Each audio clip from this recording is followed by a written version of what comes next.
హరిపాదం అడుగున గంగా కలిపాపం తను కడగంగా హరిపాదం అడుగున గంగా కలిపాపం తను కడగంగా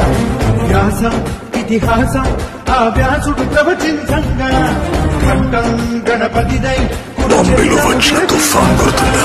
యజుస్సామరు అథర్వ శాఖలుగా ఓంకారేశ్వరి శ్రీహరినగరి ఇదిగోరా బదరి వైకుంఠేశ్వరి సిరికి నగరి అదిగో మహిమగిరి